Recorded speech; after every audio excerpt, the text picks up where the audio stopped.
Bonjour les Sagittaires et bienvenue pour votre dernière guidance hebdomadaire de l'année 2023, donc la semaine du 25 au 31 décembre 2023. Je vous rappelle que c'est une guidance générale, que ce ne sont ni des prévisions, ni des prédictions, ni une voyance, mais que ce sont des énergies à saisir si vous le désirez. Et je vous prie d'excuser ma tenue, donc je suis en pyjama, avec ma très belle robe de chambre rose fluo, mon chapeau de Noël, suite à la demande d'une abonnée, puisque j'avais fait une fois les guidances voilà, en pyjama, et en fait on ne me voyait pas, j'avais fait en sorte. Et comme après, la semaine d'après, j'ai mis le chapeau de Noël, elle a dit, allez, chiche, la prochaine fois, vous nous faites le pilou-pilou et le bonnet de Noël. Voilà, je l'ai fait. Donc, pour les personnes qui s'amusent à laisser des commentaires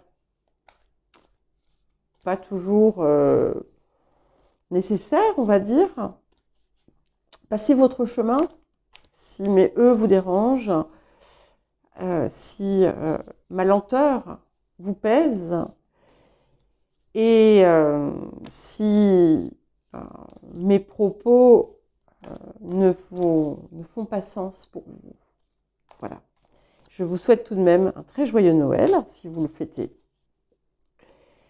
Ça ne me dérange pas, hein, mais je pense que c'est plus que, finalement, ce que vous vous faites à vous-même quand on rentre dans un, comment dire, dans une posture de jugement. C'est pas très constructif en fait, hein, que ce soit pour soi ou pour les autres.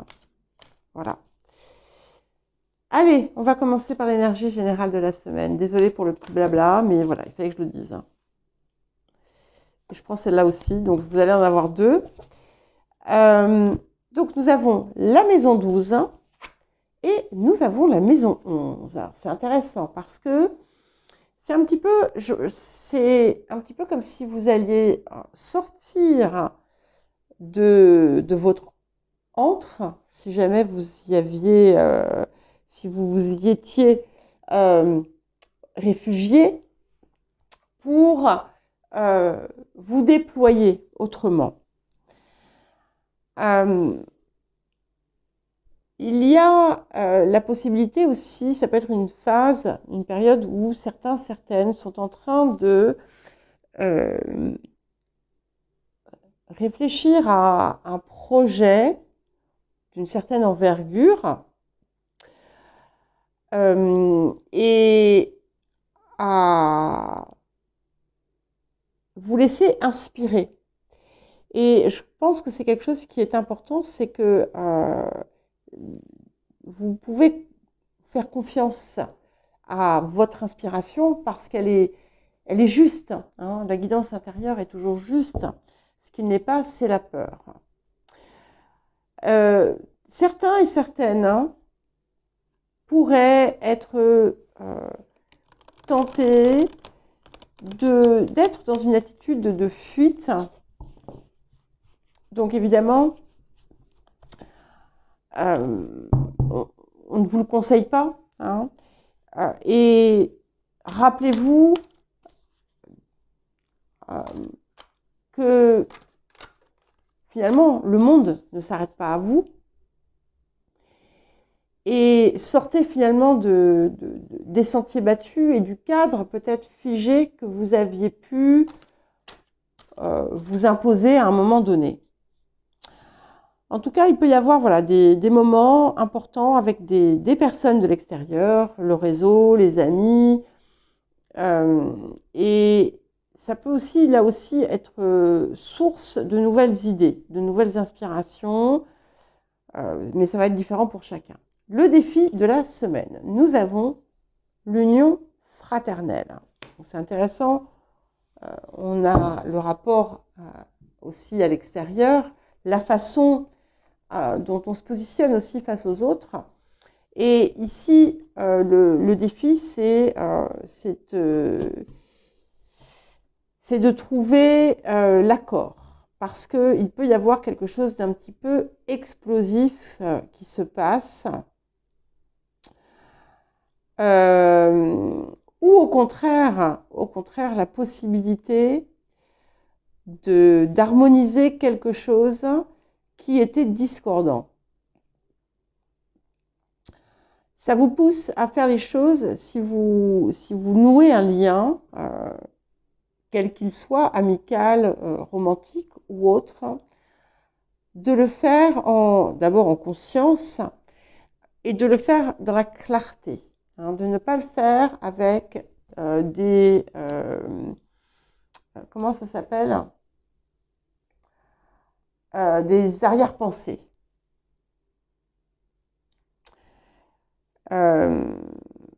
Et que ce soit de votre côté ou de l'autre côté. Donc c'est important de vraiment être juste dans ce contexte.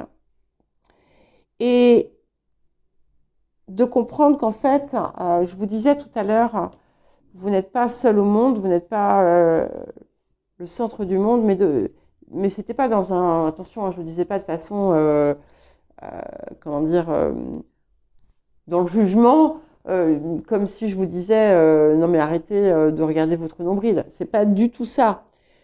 C'est de mesurer aussi l'impact que l'action de chacun a sur ce qui est plus grand et ce qui nous dépasse. Et je vous lis le petit message, ça fera peut-être sens à un moment donné pour vous. La concorde chaleureuse entre les hommes crée une harmonie universelle. Voilà. Donc nous allons passer à ce que la semaine vous apporte pour vous les Sagittaires. Peut-être que certains et certaines vont justement comprendre les motivations ultérieures, alors je suis désolée, c'est un horrible anglicisme, de certaines personnes de leur entourage. Oui. Et vous voyez, qu'est-ce qui vient ? Il y a comme une révélation. Il y a quelque chose qui descend sur vous, ici, qui va vous faire comprendre. Il y a une compréhension très importante pour la suite. Ça va être différent pour chacun. Pour certains, comme je l'ai dit, c'est quelque chose qui vous dépasse, qui va au-delà de vous. Mais c'est aussi quelque chose qui est très transformateur. Et ça vous rappelle aussi, avec Uriel et le Sphinx, de ne plus laisser de côté votre évolution, on va dire, spirituelle.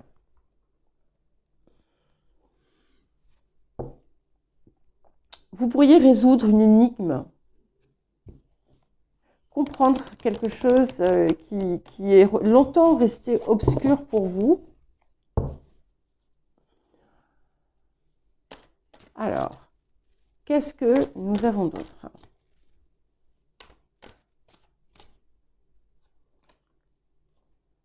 Lâchez-vous.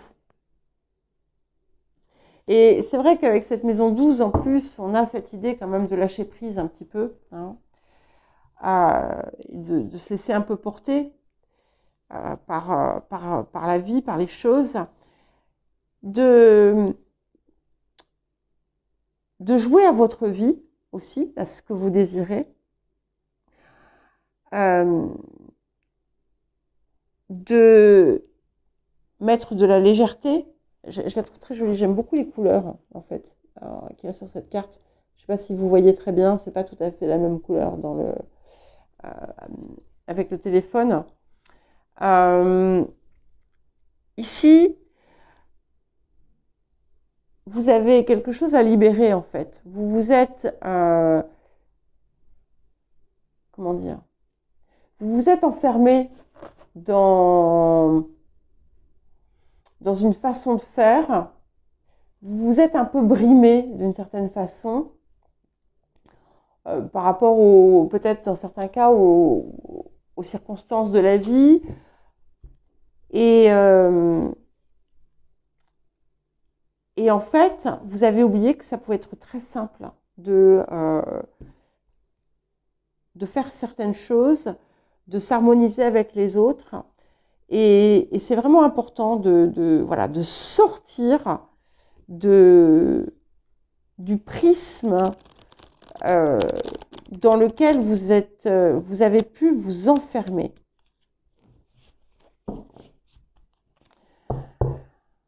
Je crois qu'il y en a certains qui ont même rejeté le contact, en fait, avec l'extérieur.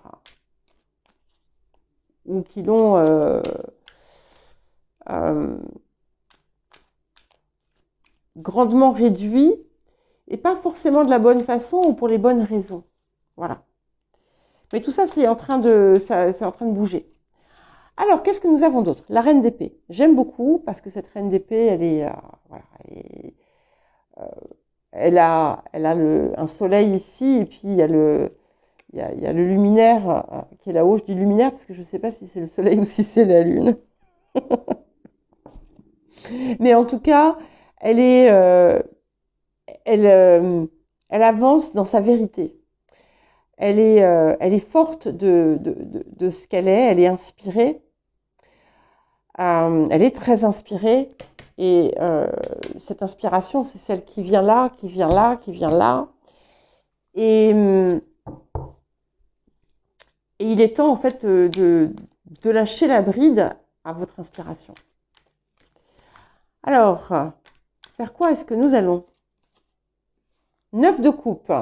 C'est magnifique parce qu'effectivement, c'est comme ça que vous allez obtenir la pleine et entière réalisation de ce que vous désirez. Il y a un grand succès là qui a l'air de se profiler à partir du moment où vous sortez de l'ombre. Hein. Alors, les énergies du passé. 3 de coupe.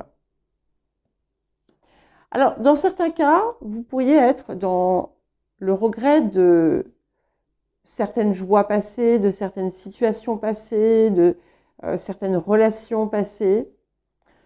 Vous pourriez vous remémorer ces choses-là et vous dire, voilà, peut-être que j'ai perdu ça, il me manque ça. Et en fait, il y a quelque chose qui va trouver sa résolution. Vous allez trouver ce que vous pensiez être peut-être pour vous un idéal nécessaire pour votre expression et votre réalisation. En fait, vous allez le trouver peut-être de façon différente, mais d'une façon qui sera là aussi beaucoup plus juste pour vous. Il pourrait y avoir vraiment des changements aussi dans votre domaine relationnel, amical et autres. Alors, les énergies du futur. Et nous avons le 7 de denier qui confirme bien le succès. Et là, on dépasse on va dire l'accomplissement personnel. On a quand même des fruits, hein, une récolte qui va pouvoir se faire. Vous allez découper finalement la suite aussi. Vous reprendrez peut-être un moment de pause pour faire un bilan. Peut-être parce que vous allez justement adopter des nouvelles façons de faire ou mettre en place des choses nouvelles. Pour certains et certaines, il y a des choses à écrire. Ça peut être important et c'est quelque chose qui va être extrêmement épanouissant pour vous. Qu'est-ce qui vient accompagner la reine d'épée? Nous avons le pendu. Donc, lâchez-vous, lâchez prise. Hein. Lâchez prise parce qu'en fait, je vous le répète, vous vous brimez, vous vous bridez. Voilà. Donc, il faut sortir. On sort de ça. Et qu'est-ce qui vient accompagner le 7 de denier? Le 3 d'épée, ce fameux 3 d'épée qui revient. Alors, il ne vient pas comme quelque chose qui vous arrive. Il revient parce que vous allez comprendre. Vous allez, quand vous allez intégrer finalement cette nouvelle, cette transformation que vous allez opérer en vous, eh bien, vous allez à un moment donné, je vous disais, faire un bilan, etc. Et vous allez observer la différence. Et vous allez, parce que vous n'avez pas tout à fait compris, en fait, ce que vous aviez à comprendre autour de ce 3 d'épée, autour de certaines blessures que vous avez pu recevoir. Et là, ça y est, vous allez tout comprendre. Vous allez tout comprendre. Ça sera très très clair. Alors, qu'est-ce que nous avons d'autre? Voilà, ne vous forcez pas non plus à jouer un rôle. Hein, c'est ça aussi, se lâchez-vous. Jouez plusieurs rôles si vous le désirez, mais des rôles qui sont vous, en fait. Jouez des représentations de vous-même, pas des rôles, en fait. Le monde, j'adore. Donc, c'est vraiment, vous êtes vraiment dans cette énergie d'élévation personnelle, une phase d'accomplissement important. Vous avez certainement peut-être franchi déjà des caps, mais là, vous allez, ça va aller encore plus loin, hein, pour moi. Certains et certaines, vous aviez perdu, vous aviez cru avoir perdu votre splendeur en quelque sorte, mais là, en fait, vous la réintégrez d'une certaine façon. Et ce qui vient autour de vous, c'est le 3 de bâton. Donc effectivement, on observe des choses qui ont changé, des personnes qui ont pu s'éloigner, qui ont pu faire différentes choses.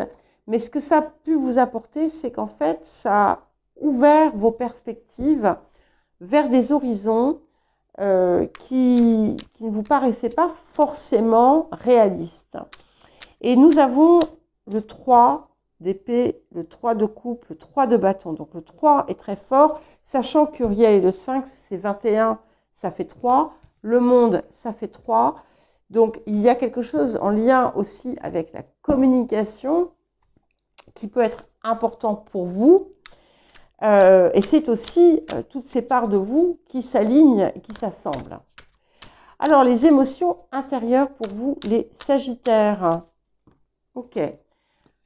La mort, donc changement profond, vraiment très profond, qui s'opère. Et la prêtresse. J'ai vraiment cette idée, il y a quelque chose qui va vous être révélé, une espèce de, voilà, d'épiphanie, de prise de conscience, de compréhension. Peut-être que simplement, simplement, c'est pas si simple que ça, un message qui va vous venir de votre conscience. Mais c'est quelque chose qui vous fait vraiment renaître, parce que si on regarde les dessins, donc avec cette mort, on a aussi la face cachée de votre être qui sort de l'eau et qui se déploie. Donc c'est très très très beau. Allez, qu'est-ce que nous avons pour finir pour vous, les Sagittaires? Le valet de denier. Donc vous pouvez avancer avec assurance vers cette nouvelle étape, hein, qui est en marche. Il y a beaucoup de détermination. Et ça, c'est ce qui doit aussi vous aider, parce que parfois, vous pouvez baisser les bras. Ne baissez pas les bras. Avancez. Avancez avec un regard jeune, neuf, mais aussi également inspiré. Voilà pour vous, les Sagittaires. Je vous souhaite une très belle semaine. Je vous embrasse bien fort. Et je vous dis à très bientôt.